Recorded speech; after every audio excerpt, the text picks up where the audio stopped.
Yeah, we're live, Matthias. Okay. I'm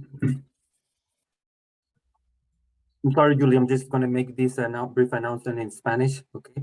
Solamente para recordarle a los presentes que después de la presentación de Julie vamos a tener la asamblea de socios de la Sechi, así que, y la vamos a tener en esta misma reunión, así es que no tienen que irse, no tienen que cambiarse de reunión de Zoom, vamos a continuar en este mismo espacio. Así es que los que quieren participar en la asamblea, por favor, les pedimos que se queden una vez terminado. Vamos a tener un break, pero no vamos a tener que cambiarnos de reunión. Okay? And with that, I'm going to give the floor to Luis, who will be introducing our keynote speaker today, Julie Cullen. Thank you very much, Julie, for being here with us. Luis. Thank you, Matthias. Yes, welcome everyone to this third plenary session of the conference. So today we have with us Julie Cullen. I hope I pronounced it correctly. So Julie is a professor and chair of the Department of Economics at the San Diego University of California in San Diego. She received her PhD from the MIT and has held numerous positions in universities like the University of Michigan, Northwestern University, and so on. She works on public economics mainly, but also with specializations on economics of education, fiscal federalism, behavioral response to taxation, and social insurance. And she has published in all the leading journals that we know about.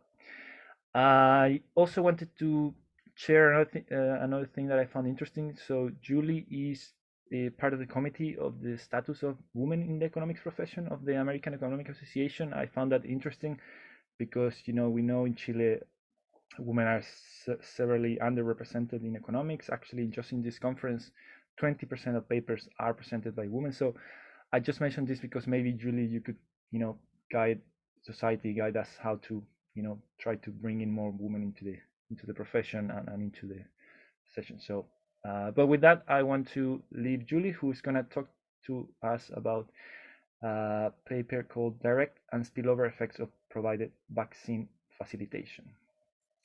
Something like that. Thank you, Julie.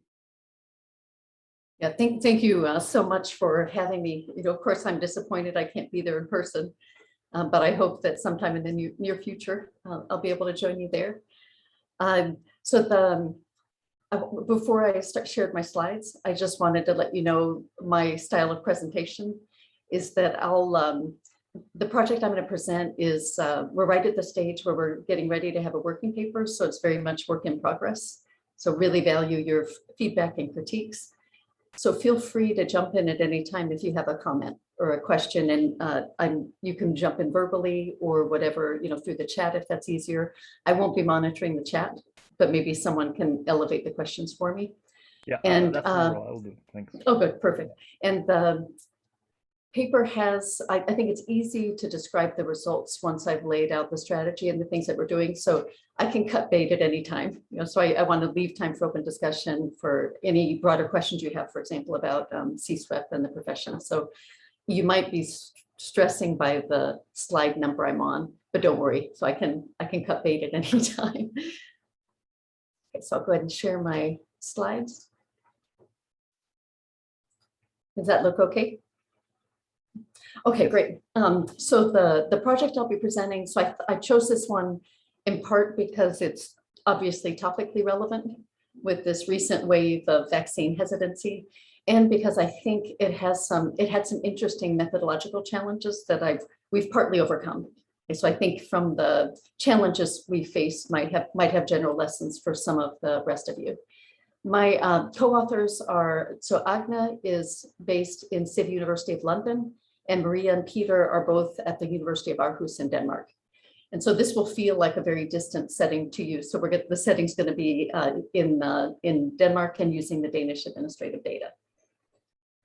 Okay, so the overview, what's the question of this project is we're asking, what is the role of providers? So it's going to be primary care providers in encouraging vaccine adherence. Okay, so getting people to comply with the vaccine recommendations.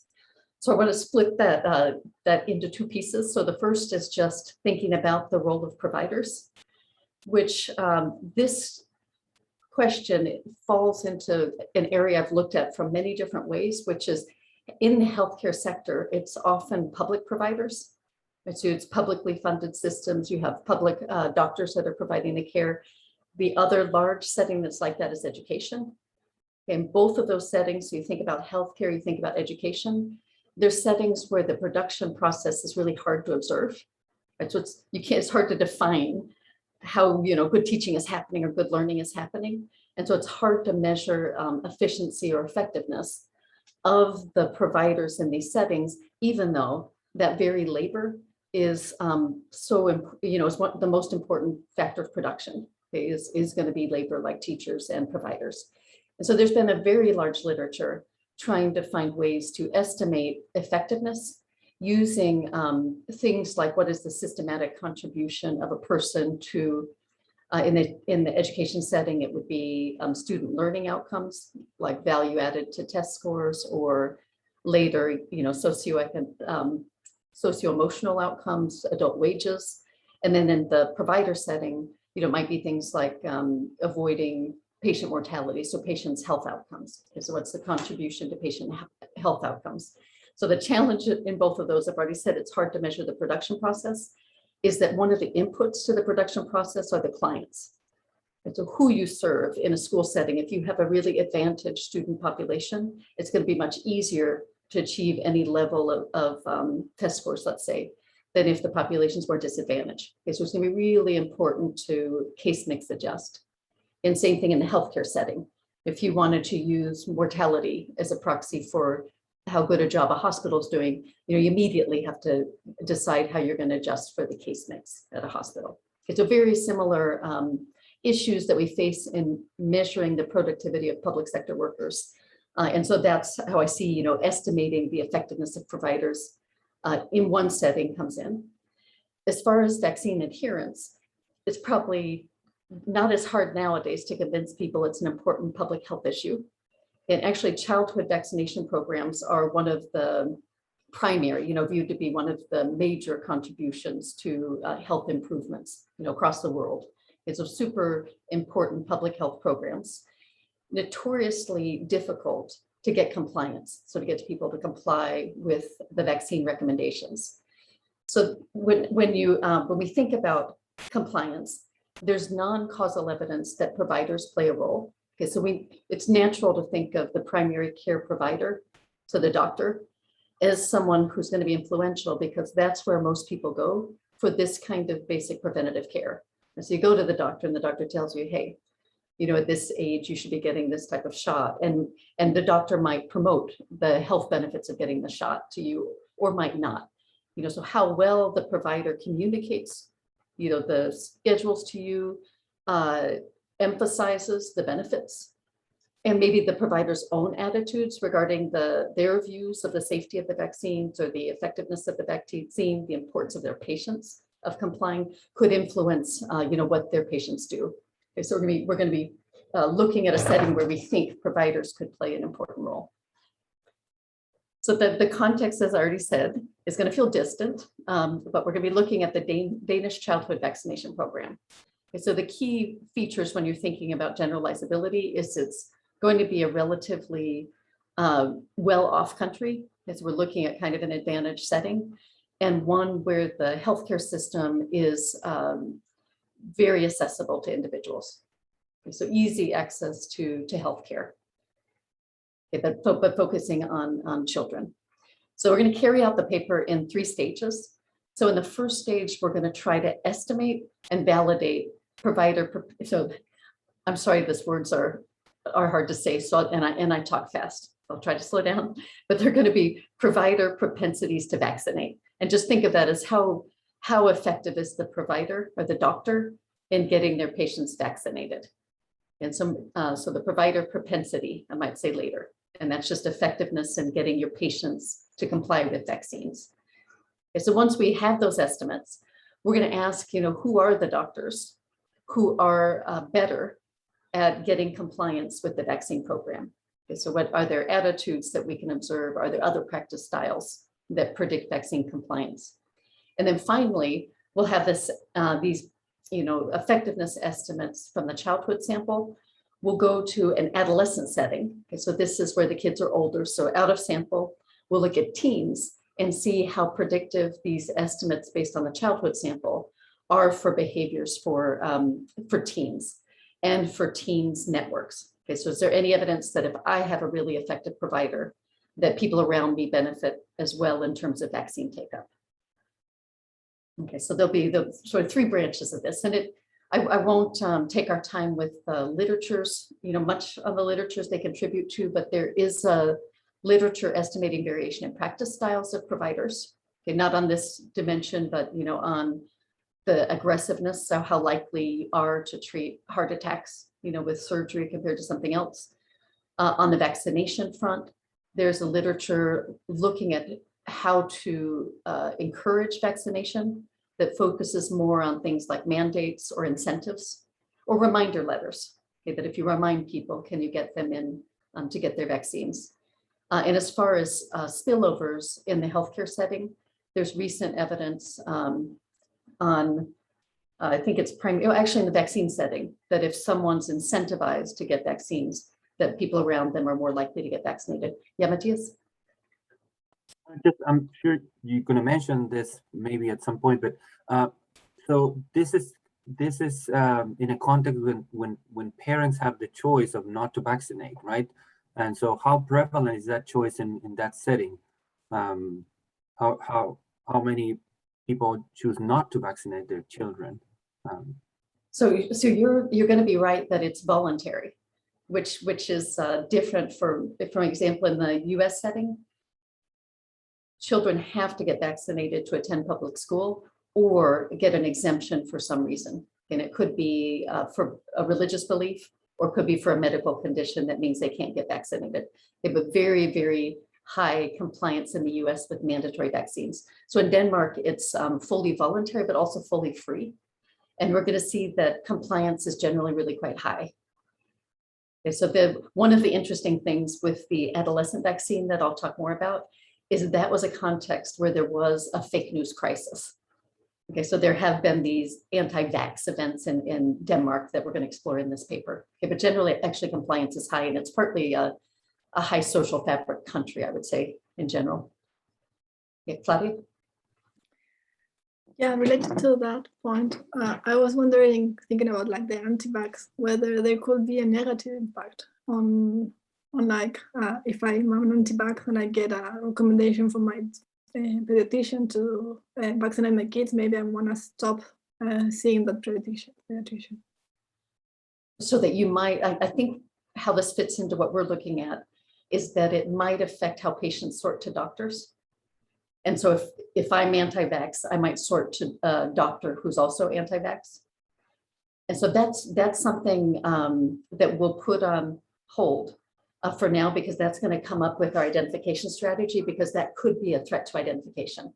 And so we're going to choose a strategy that's intended to control for both unobserved propensity on the family side and unobserved propensity on the provider side. So we're trying to get around that fixed sorting. Like, I'm like this, I want a doctor like that. What we can't address well is dynamic sorting. Like, I become nervous about vaccines, and so I now switch to a provider who doesn't really push vaccines. Okay, but that's, we do in fact find, if we correlate these unobserved propensities, that there is weak positive sorting of the type you're describing in Denmark. Okay, but not very strong. And part of it has to do with the limited scope of choice of doctors, and I'll talk more about that. Okay, but that's a good point. Nieves wrote a question in the chat. She says, do teens need parents' permission to be vaccinated? And at which age, I guess, they start deciding by themselves? Oh, that's a good question. So in this age, it is, they're not adults yet.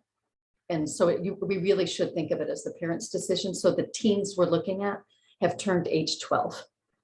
So it's going to be very young teens.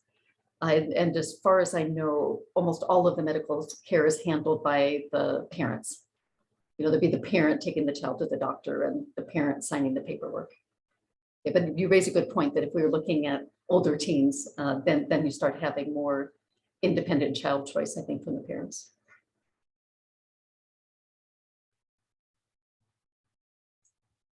Okay, so just a little bit of background, and I know there'll be things in your mind that I won't be able to cover, but most important to realize that healthcare is provided free of charge. Okay, so the visits are free, the vaccine shots are free. The system is pretty highly centrally managed in that it's the state that decides how many licenses, physician licenses, to allocate to each region with a kind of centrally managed goal of making sure there's enough physicians per capita. Okay, so you can think of it as sort of centrally managed supply of licenses. Buying a license to be a physician is quite expensive. Okay, so it's not a profession that you see very much turnover in. Okay, so people buy a license, set up a practice, and then retire when they retire. Okay, so it's pretty long-lived physician practices, and they behave as self-employed. Okay, so they set up their own shop. They're partly compensated by capitation, which are like a per patient payment, whoever is on your case roll, and partly by fee for service. Okay, but all of those fees are centrally negotiated. Okay, and so these are the physicians. For the patient side, patients can choose any provider that's within a certain radius of their residential location. So you should think of each house or apartment as having a circle around it. Any providers within that circle, the individual can choose. And I can switch providers within that circle as long as they're accepting patients, new patients, if I pay a small fee. Okay, so there's a small fee associated with changing providers unless I move. So if I move, and so I have to change providers because that circle now doesn't include my current provider, I can change without paying any fee. Okay, so you want to think of it as sort of tied to where I live. When kids are born, they're assigned to the physicians of their mother. And the kind of preventative care that kids get are going to start with, nurse home visits very early on, and then these child well visits that are going to include just regular well visits, how are you growing, how's your nutrition, and then visits that also involve vaccinations. So, and this we've already talked about that this is a voluntary vaccination program. Okay, so there's no mandated vaccination for things like attending schools. This will give you a sense of what the required schedule looks like. There were some changes over our sample period, but this is for one of the cohorts. So there's 10 infectious diseases that are covered by the recommended vaccine program. And the way the recommendations work is it includes, what shot is included and when it's supposed to be timed.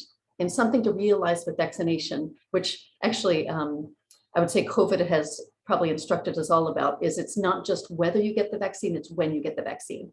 Okay, so some of these childhood vaccines are very infectious, like mumps, for example, or polio, so things that you're getting very early on. So it's important to get it as soon as you can get it. So there's going to be two kinds of non-compliance, which is you don't do it as soon as you're expected to, so you delay it, or that you don't ever comply. Okay, but the timeliness is a form of non-compliance, and some parents. I know more about the US context, but you see the shots that come 3 months, there's a 3 months and then a 5-month set of shots. One form of non-compliance is say, I'm not comfortable enough with vaccines to hit my child up again this soon. And so I'm going to push this off. Okay, so pushing the schedule back is a very common form of non-compliance. And it's not an inconsequential form, right? That it leaves people exposed during this period until children are vaccinated. So I wanted to point out kind of, one, you can see the compliance rates for an example cohort, so they're very high. Like for these types of diseases, 90% or to 95% is like herd immunity, so it's high, but Denmark's in the range of what's expected for these vaccines.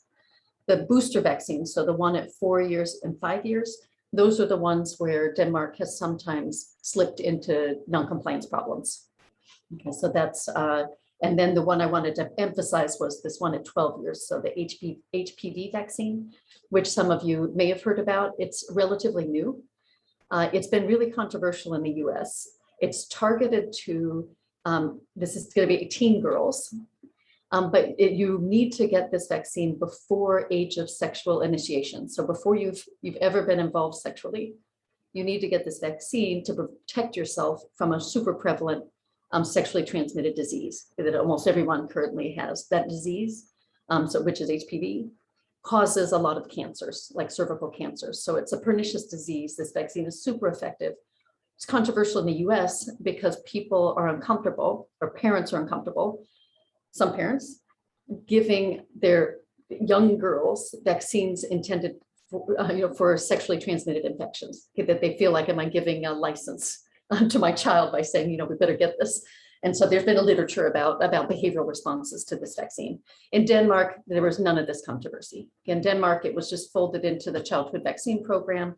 When it first came out, the compliance rates were 90%. Okay, and then I'm going to talk about an event that knocked those way down. This figure shows the number of vaccination visits that are required and how that changes across the cohorts that we'll be looking at. The main reason I want to show you this is to make sure I remember to tell you that when we look at vaccine compliance, we're going to be looking at the fraction of vaccine visits where you actually got a vaccine. Okay, and it's going to be visits because of a problem with our data, okay, that we don't always get to see shot 1 and shot 2. So it'll be, did you do this visit and did you get a vaccine? So it's going to be the fraction of vaccine visits that have been recommended, that have been completed. So this is the media crisis for the HPV that this is just to give you an initial look at it. So what happened is there was a documentary, and I believe it only aired in Denmark. And it was like a handful of girls who had a range of disabilities. So things like, really lethargic, not being able to stay awake, that they attributed to having recently got the HPV vaccine. Okay, so it was a fake news, meaning that it's been completely debunked, right? There was no link to the HPV vaccine. That documentary led to a dramatic drop-off in the take-up of this vaccine in Denmark. And I forgot to say, which is important, this vaccine was initially only available for girls, right? So it protects against a cancer that's relevant to girls. Okay, so this is going to be for girls. What this figure is showing you is the months to aging into eligibility for this vaccine, which is 12, and that's me month 0. What I'm plotting is like a difference in differences estimate, comparing the cohort born just past this, when this documentary aired, and the cohort born before this documentary aired. Okay, so this is the differential effect on the treated group. And what the pattern is showing you is after they become eligible, that the affected cohort is taking up this vaccine at about 40 percentage points, 40 percentage point rate lower than the cohorts before the exposure to this media event. Okay, so one of our questions is going to be, how do doctors do doctors who are more effective in gaining vaccine compliance do a better job protecting patients against these kinds of scares, I guess, with vaccines?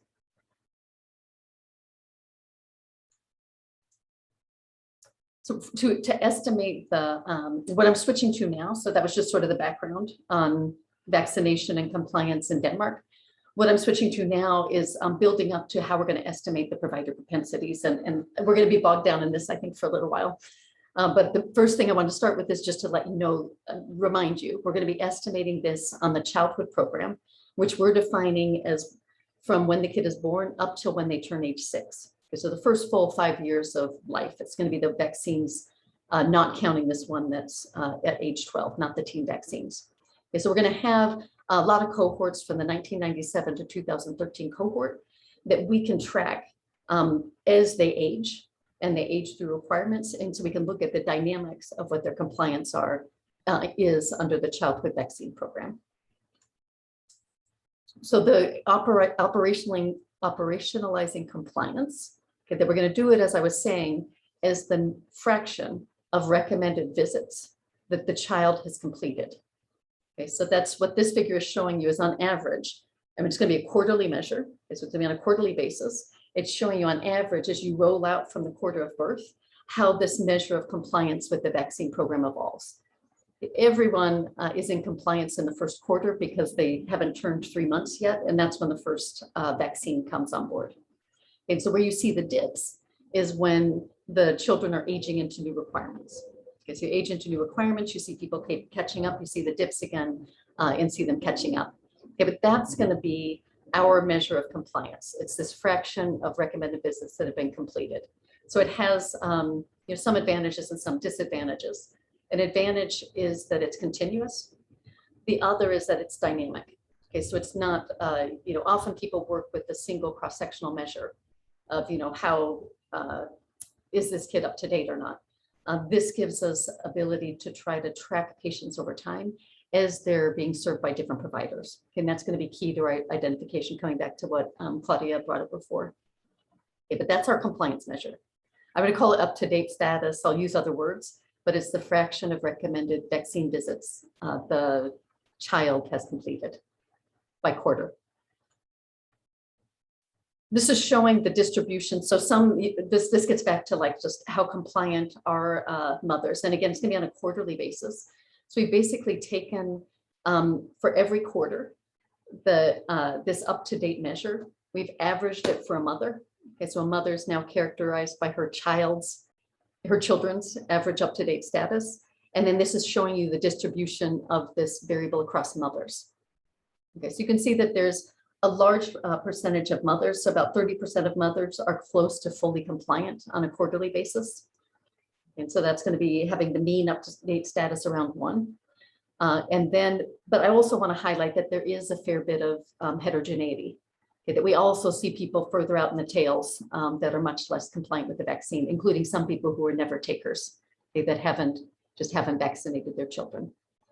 Okay, but that'll give you a sense of the degree of noncompliance that we see and how it varies across mothers. Okay, to our strategy. So what we want to measure is a provider's ability to facilitate vaccination, or a practice style. How aggressively does this provider promote vaccination? And so that's inherently something that's not observed. And so we could, as I was discussing earlier, use a proxy like what fraction of the patients are vaccinated. And then you immediately worry that patients sort to doctors. In our setting, if patients sort to neighborhoods, and we know that doctor choice is related to neighborhoods, like people live in, like-minded people live in the same places, that the doctor vaccination rate is partly going to be picking up these area effects, that who chooses to live where. Okay, so what we're going to try to do is we're going to choose these models that are specifically designed to get at these two-dimensional unobserved heterogeneity. Okay, so on the patient side, and here we're going to think of the mother or the parents as the patient. What's the vaccine hesitancy of the mother, or how much attention does the mother pay to sticking to these preventative care standards, so her attentiveness to those standards, and then this provider propensity to promote vaccination.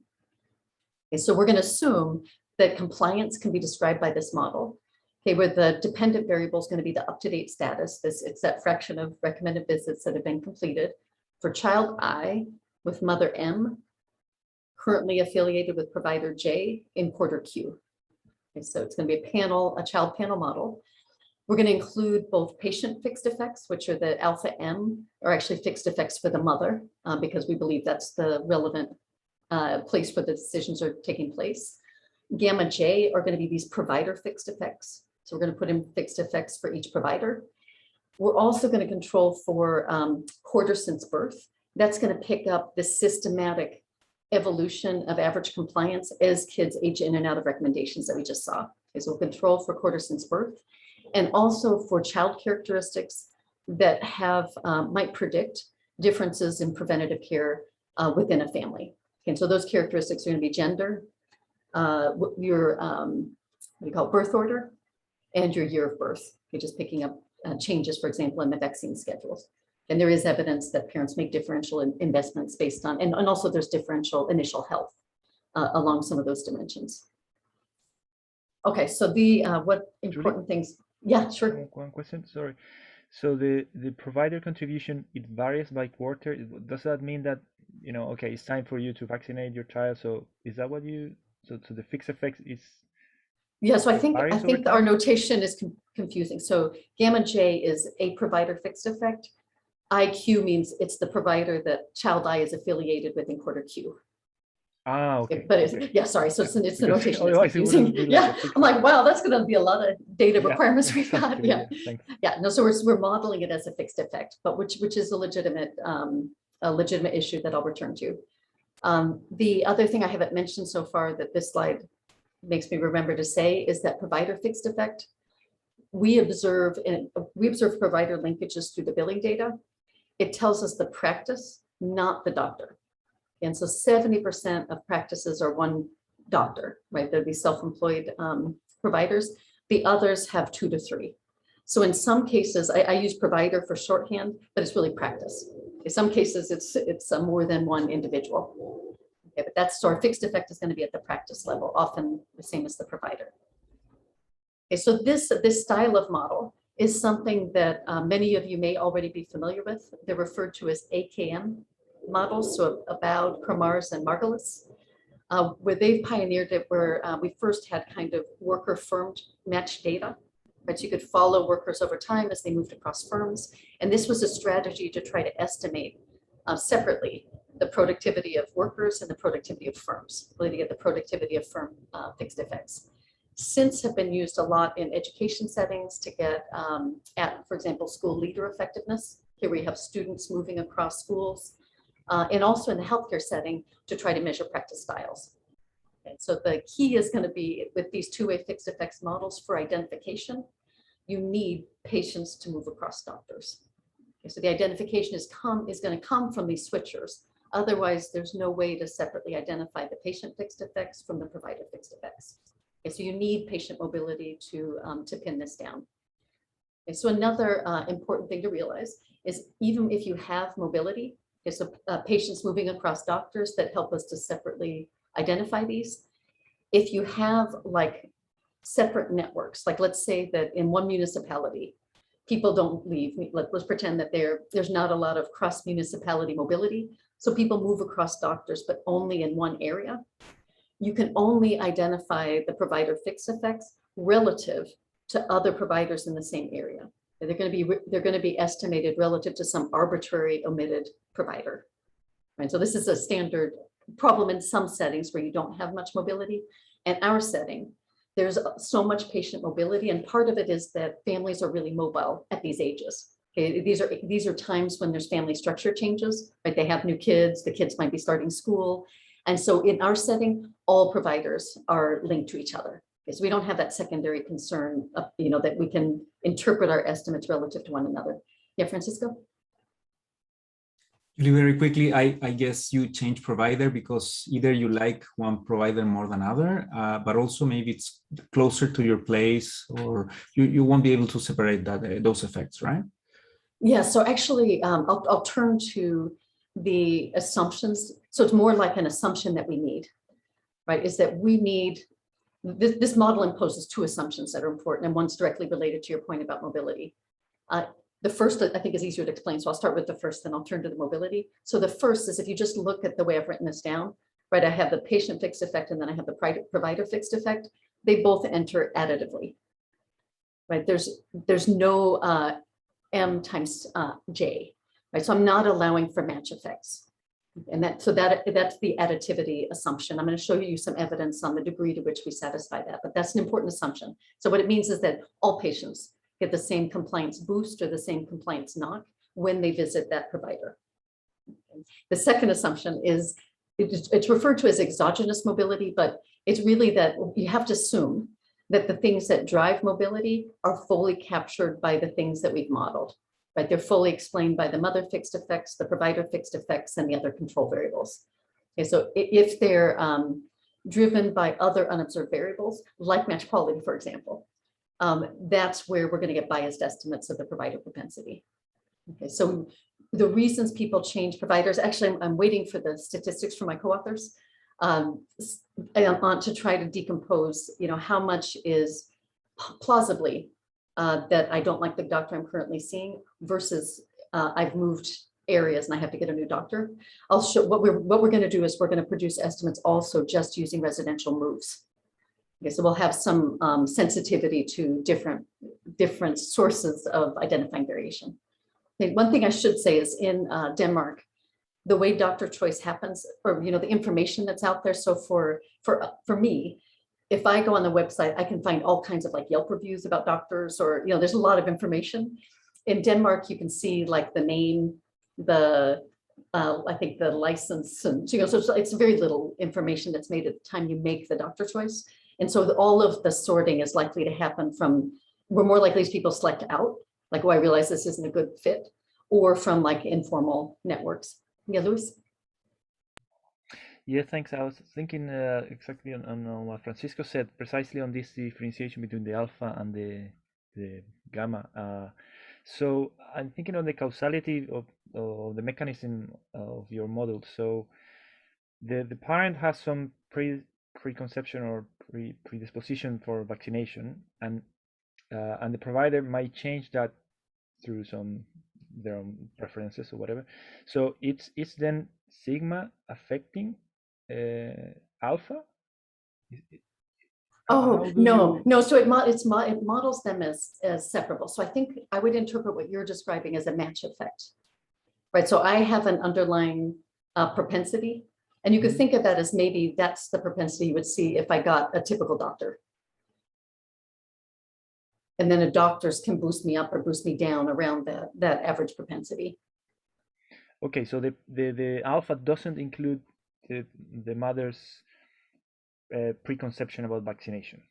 No, it does. It does. So you can think of the alpha as this would be, it's the contribution of the mother's perspectives toward the compliance of her children. And then if she bumps into a doctor you can think of the gamma J's as being positive and negative, might help better. Right. So some doctors are going to lead to her to comply even more, and some doctors are going to lead her to be less compliant than she would have been. Okay, so it's sort of her inherent propensity to have her children vaccinate. And some of what you describe are threats to the validity of this model, is if there's interactions, like I'm the kind of mom that, I'll get my kids in, I follow the schedule, so I'm always at 100% compliance. There's just no scope for the providers to have an influence on my behavior. And that's one of the reasons I led with showing you some of the heterogeneity, that there is there is reasonable heterogeneity in mother's compliance, or we wouldn't be able to get this off the ground. Okay, so before testing those two things, additivity and exogenous mobility, we're going to address another issue that comes up in these models, which is, we have this provider, we're going to get this estimate. And the estimate's going to pick up not just, if you take it at face value, not just variation in the effectiveness of providers, but also sampling variability. And so this is what's referred to as limited mobility bias, right? If you don't have a lot of people moving across doctors, we're not going to have very precise estimates of these provider fixed effects. So if you look at the variance of the provider fixed effects, it's going to overstate the true variance and effectiveness. And this is something that comes up all the time in the literature. And if we try to use those estimates on the right-hand side, such as we don't want to look at correlations or anything like that, we're going to end up getting downwardly biased estimates because of measurement error. Okay, so before we go to do the tests, I just want to quickly describe how we address measurement error. Okay, so this is figures trying to demonstrate the problem to you. Okay, so what it's showing is we're grouping these estimates. Okay, we've estimated these provider propensities using the model I just showed you by how many patient transfers identify each of those propensity estimates. And so what this and what the two values are showing you is average estimates in the tails of the providers. So let's say we're looking at 50, that would be for shifts, having 50 to 100 shifts. For each provider, we're taking across that sample, we're taking the bottom 5 provider propensity estimates and plotting that on the bottom, the top 5 provider propensity estimates, plotting that on the top. And so the way you can interpret this is, how is the spread in provider effectiveness evolving with the number of identifying shifts? And so what you can see is when you have very few shifts, which is in the bottom, you have really high variance. And so that's the problem people face. Like in the teacher literature, if I teach a small class, there's a high chance I'm going to look like the worst teacher, and there's a good chance I'm going to look like the best teacher. right? That you're always going to find the people in the tails are the ones that have, are subject to the most sampling variability. So what we do to fix this, it's playing off of two different literatures. Some use empirical Bayes strategies where they use the reliability of the estimate to shrink those that are the noisiest back to the mean. So we're doing something that's very conceptually similar, which is we're going to use a linear prediction. So others have done this as well to do this shrinkage. Okay, so we're going to, what we do is we estimate, it's a split sample approach. We just split the sample of patients randomly, or mothers, into two samples. We do the whole thing on each of the sample halves. We're going to regress the estimates from one sample on the estimates from the other sample. Okay, so you can think of the coefficient from that regression as tells you how reliable the estimates are, right? If there's no noise, they're going to be, the coefficient is going to be 1. It's going to say it's all signal. Okay, and so you can interpret that regression coefficient as telling you the signal to noise ratio. And the reason I want to highlight this approach is so similar to empirical Bayes is they're using basically an estimate of that to do the same thing, to do the shrinkage. Okay, so what this figure shows you is we're sequentially restricting the sample and regressing the one sample estimate on the other. This is showing that coefficient estimate. So you can see when we have very few identifying shifts, that's the bottom bin. We have a lower reliability. Once we restrict it to having at least 50 shifts for a provider, that correlation stabilizes around 0.65. Okay, so we're nowhere near some other settings where people, have much larger samples and get, or even maybe less tough specifications, but we have the reliability of 0.65. And so what we're going to use as our shrunken estimates is we're going to regress one on the other. We get that estimated coefficient, and you can think of it as like a predicted value, right? That our shrunken estimate is going to be that beta hat times the first sample estimate. And it's really just serving the purpose of addressing measurement error. Okay, so another way to think about this is say that we had the provider propensity on the right-hand side, like as a control. We could include the provider propensity from sample 1. We know it's noisy. We can instrument with the propensity from sample 2, and that would be our IV, right? Then their noise is uncorrelated, and we would be able to take care of the measurement error problem. And so what we're doing is we're getting shrunken estimates, which would be the same as like the fitted value from a first stage. Okay, but these shrunken estimates in theory, the variance of them is the true variance across providers, right? We've taken out the part that's due to sampling variability.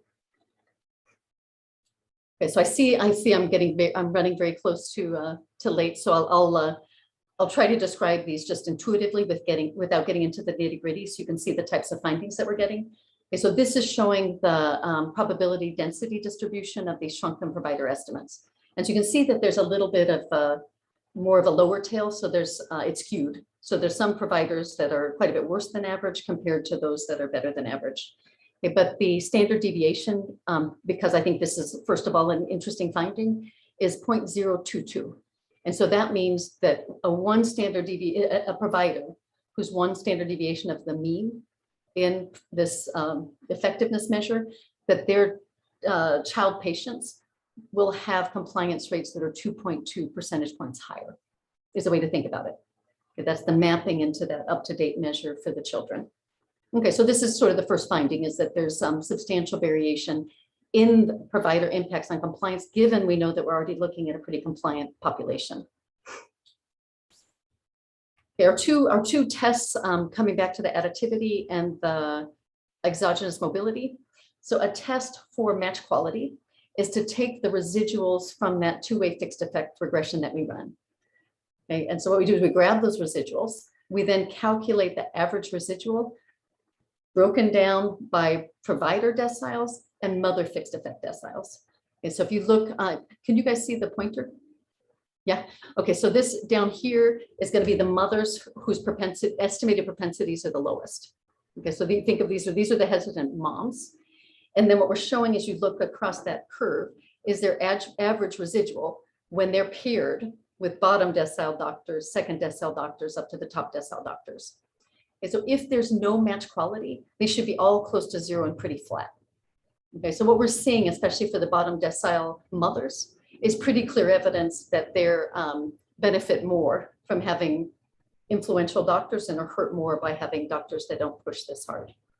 Okay, and this is again, looking across these categories. So what we take this evidence to say is that on average, the match quality estimates, so these average residuals were actually quite small relative to the variation we have in provider fixed effects.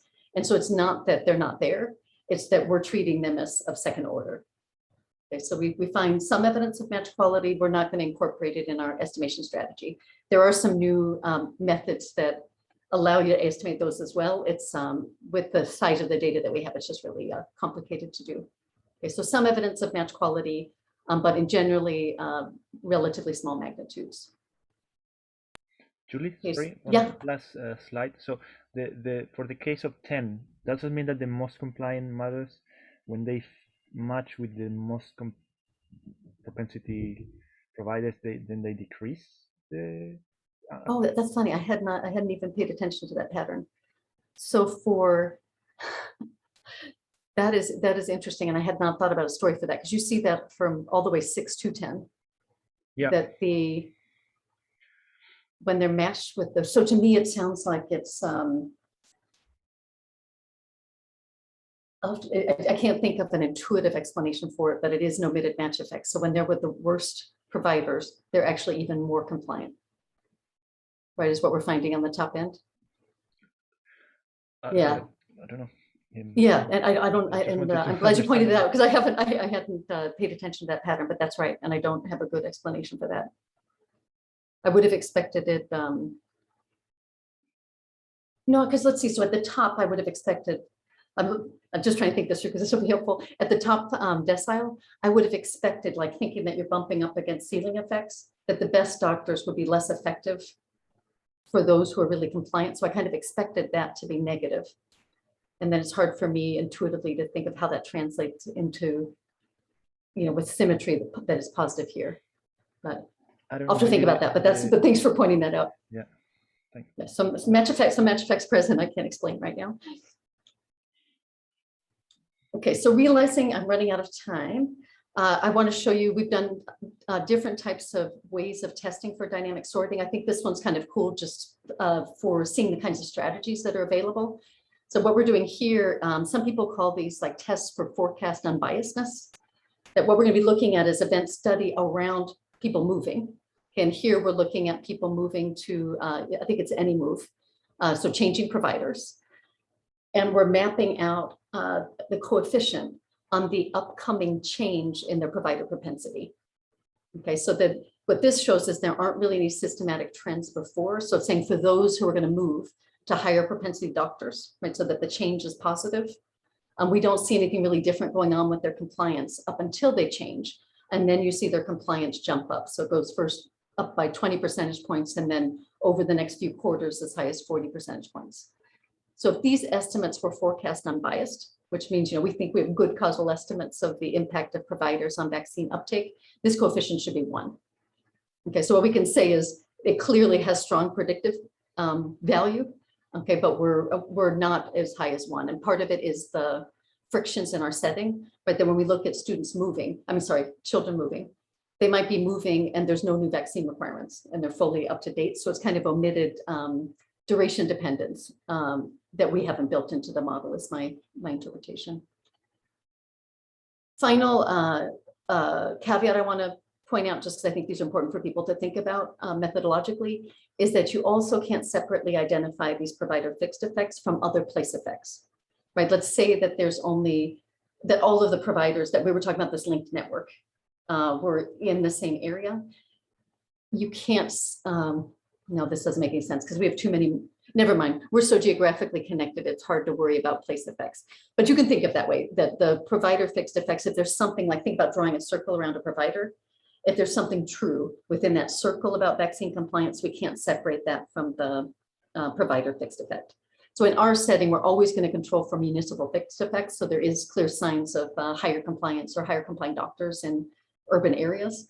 But otherwise, we're going to rely on this overlapping nature of individuals' markets to try to break any direct link to the provider.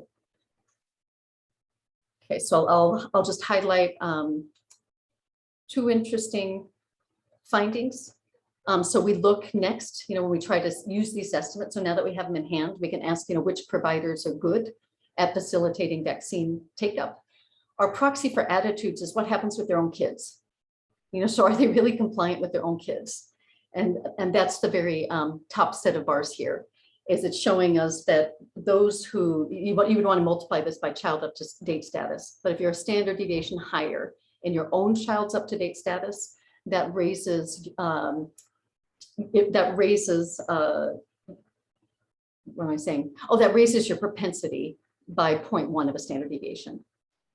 Okay, so it is, we interpret this as something about attitudes, because there's no communication failures or information failures with translating what you know to the patients, right, is imposing it on your own children. What the other results show is that most predictive of child vaccine compliance, so these are just breaking it down by quartiles of how well you comply with other things, is compliance with other preventative child requirements.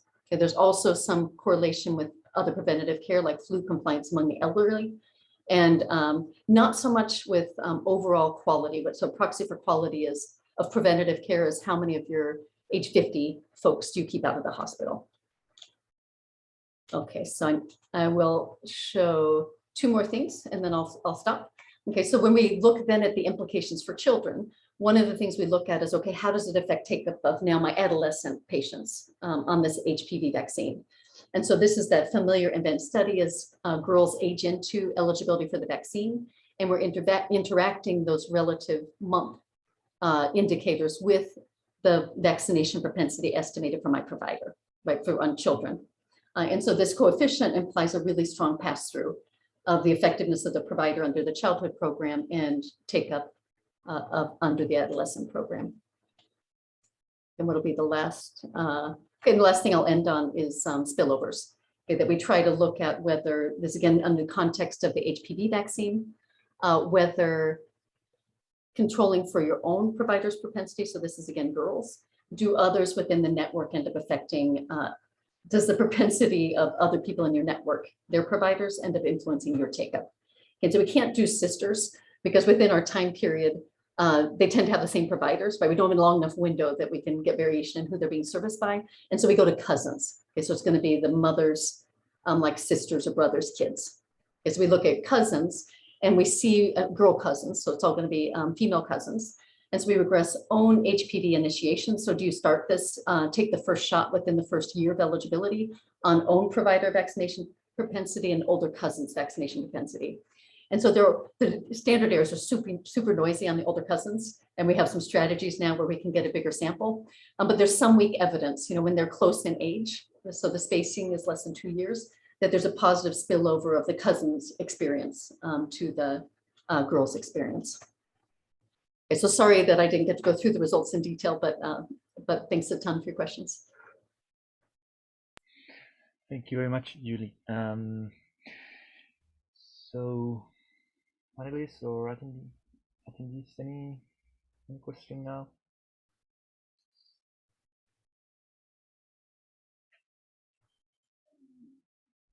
So we got to him.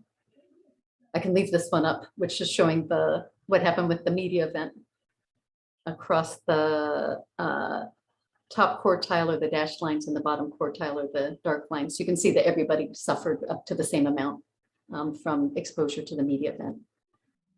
What's so we were the event like? Oh, this was the fake documentary about HPV and linking it to some kind of diseases. And so that what this is showing, it's actually, so I better explain what it is.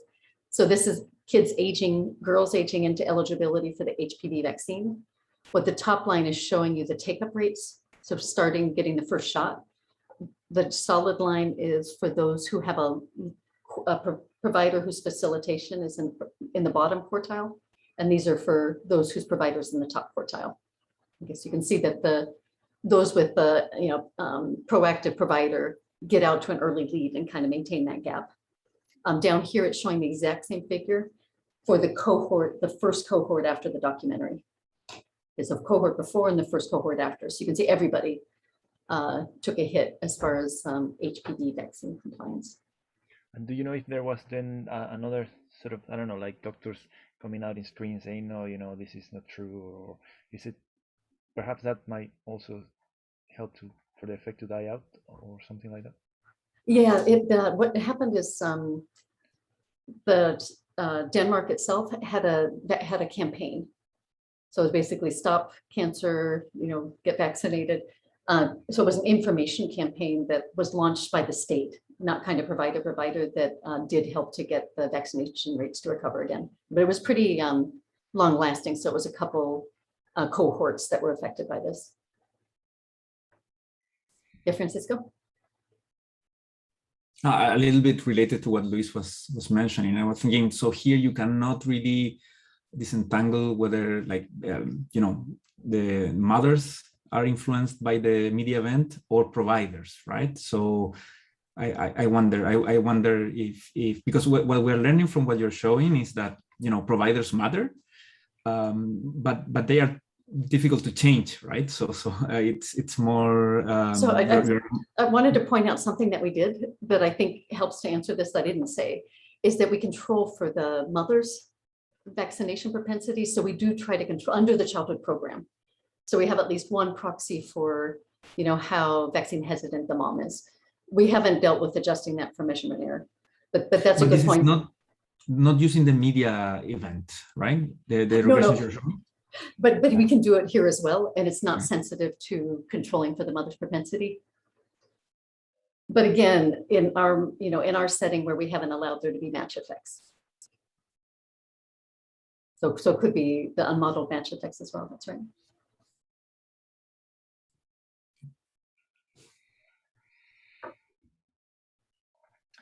Matthias has a question. Julie, for a really interesting presentation. I wonder, so how do you think your results can help us to understand the uptake in COVID vaccination? Is there anything that you have learned that could be helpful to understand how things can happen when and if we are able to vaccinate children? Are there any lessons that you think we can learn from your exercise, your work? So I think what your point is super important as far as where can we take this, and what I would say is that we're looking at a setting where folks have contact with a primary care provider for preventative care, and the primary care provider is giving information about this vaccine. That's not what we're facing with COVID, right? So who are the people that individuals are turning to for information about getting the COVID vaccine? And so far, it hasn't hit children. And so what we have seen in the past, and maybe this is related to what you're thinking, is that I would say this is extrapolating from my paper. So I don't think we can, because I think we're showing that providers, like if you can get people to the providers, then if we give providers the tools to be effective, that they could be effective. But what I think, so I'm now going to extrapolate from the paper, is I think what we have learned is the importance of information and who conveys it. So information and misinformation. And this figure, for example, looking at the media event, shows that people are really susceptible to misinformation, right? And scares with respect to things like vaccines. And so really rapidly responding to those and getting information out about how safe and effective and important the vaccines are. And that's what people often worry about, is that we don't often emphasize the social benefits of these vaccines. And so what I was going to say too is thinking about the providers, folks who've done experiments where you send reminders to people about getting vaccines. I'll think about how this fits into this. They find that they're more receptive, because these are going to be going to people who are vaccine hesitant, right? Because it's someone who's been behind in getting their vaccine. They're more responsive when it comes from someone who's not in an authoritarian position, like not from their doctor, like more from a friend or someone in church, or so that's interesting as far as who can convey the information well.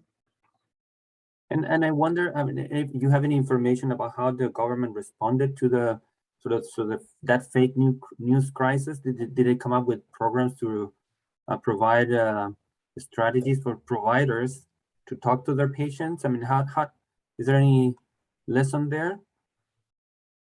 To the extent there have been any coordinated interventions with vaccine uptake in Denmark, there was one when those booster vaccines. fell below 90%, that was a mailing campaign. And so that affected providers that you would get reimbursed if you would engage in this proactive outreach for vaccines. So we can observe that outreach happening.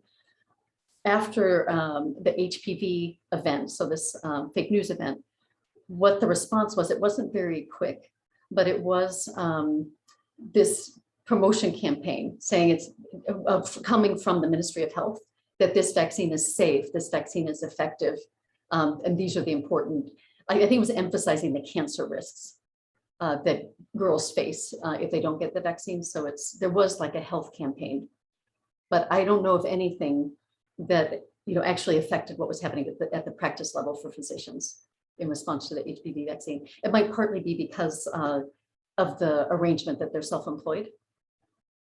Having all these self-employed practitioners, that it kind of has to come through the, in the short run, has to come through the incentives. In the long run, it could come through the training in the medical schools.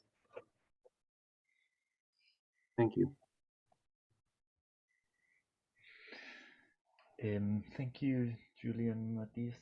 There doesn't seem to be any other question. I'm a bit envious about your data, your high quality data. In labor economics, you struggle trying to match workers with firms, and you have, doctors with patients and all this stuff. That's amazing. But anyway, thank you very much. Do you mind now if we could spend just 5 minutes on the other issue? Sure, yeah. So, as I said, 20% of presenters in the conference are women, and the Sechi is doing quite well. We have 4 out of 5 directors are women, so that's doing well. But in general, there's I don't know if Matthias, the statistics about society members of women. I don't know if but that's probably reflecting the overall. No, I don't believe so. I think we should have that number, and we don't have it, which is the point that you're raising. But you're right that society is concerned. We have organized activities to increase engagement of women in the profession. Maybe Claudia can speak more about that. She was leading that effort. But we would like to hear about that, anything that you can share with us. So from my exposure is partly from, so CSWEP, I'm down low on the totem pole. So I'm just someone who's been involved in like disseminating news and in mentorship programs. But the important thing I think the AEA has done, so the American Economic Association, is come up with like a code of conduct. And it's a code of conduct for how meetings should be held, and how do you carry out recruitment, where it's all to an eye of not leading to implicit bias against certain groups. And so something we did in my department is we actually had someone recording like how often different people interrupted different types of speakers, just to document that we behave differently, and it comes from both sides, but to be aware that we might be and try to have, policies in place or norms in place that moderate those types of things. So I think there's very low level behavioral things we can think about. There's also, I know the AEA has individuals register, as I fall in this category, this underrepresented category, if you choose, right? So you can choose to do that. And then there's a list. So if you were running a seminar series, but you can go to the list and make sure that you're, if there's interesting people to you that you wouldn't have otherwise thought of, but that help to make sure that the pool of speakers is diverse. That's another strategy. And then these mentoring programs, that realizing, so as chair of the program, I'm facing a problem right now, which is we happen to admit a very male cohort. And so there's 4 women out of 20, which isn't a problem other than it, you just need to make sure that everyone feels supported and their voices are heard. And so what we've done just immediately is we've taken the 4 women and we've paired them up with, we have a women in economics program. So they have a faculty mentor assigned right away, and they have a graduate student mentor assigned right away. And that's so we have someone, who they can talk to if any concerns arise, and just to make sure that there's a support network. And so I would say more generally, we're working on ways to break down access to things that are related to some sort of network some people have more advantaged access to. Like initiatives in our department are incorporating into we have like second year research course where people get involved in their first research paper. We've embedded in that, part of the material, like the last 10 minutes of every class is, how do you respond to a referee report? How do you carry out a revision? You know, how do you create a poster? Just if you can think of the things that you would normally ask your advisor, or you would experience, you know, once you become an assistant professor, you would have a network you could draw on, that some people don't have those networks. And so we're just trying to, you know, make it so that the network's universal, right? That as much as we can, but we're still kind of identifying where the gaps are. Interesting, thanks. What are the statistics? I have no idea about, for instance, economic students. I don't know in your faculties. Is it because it might not be an output problem but an input? You know, it's Oh, yeah. very early. So we have to probably go to schools and you know, try to promote. Yeah, the input problem's harder for us, but I think the current initiatives are all like outreach oriented, like having a summer program before graduate applications come in to make people aware of what it's like to be in graduate school. And we do that to try to reach underrepresented groups. So that's not changing the supply that's there, right? Because you need qualified people in those underrepresented group, but really trying to tap into them and take someone who might be on the margin of coming to grad school or not, and just making sure it's not because they don't know what it involves. Yeah, but you're right. Like there's, for us in hiring, like thinking about the assistant professor level, it's a supply problem. You know, we're very eager to hire a more diverse pool, and we have trouble finding candidates. Yeah. Thank you, Julie. Really, I think you have raised a couple of very interesting, not only to think about it here in our society, but also at our universities. I mean, how things that we can implement inside our university with our students and colleagues and prospective faculty also. So really thank you for sharing those thoughts and your experience. I don't know if there is any comment, any other comments? Okay, really, again, we would like to thank you, Julie, for bringing your presentation. Really interesting topic, and we're left with lots of questions, and we can think about these issues also in Chile. And also now I would like to invite the people that are in the session to stay for our meeting, or Sechi meeting. If we're going to start in 5 minutes. So again, thank you, Julie. Yeah, thank you so much. Hope to see you here in Chile in the future. Yeah, that's what I was going to say. I was going to say that too. So we're all going to meet in person soon, right? Yeah. Yeah. Thank you so much. I really enjoyed it. Thank you. Take care.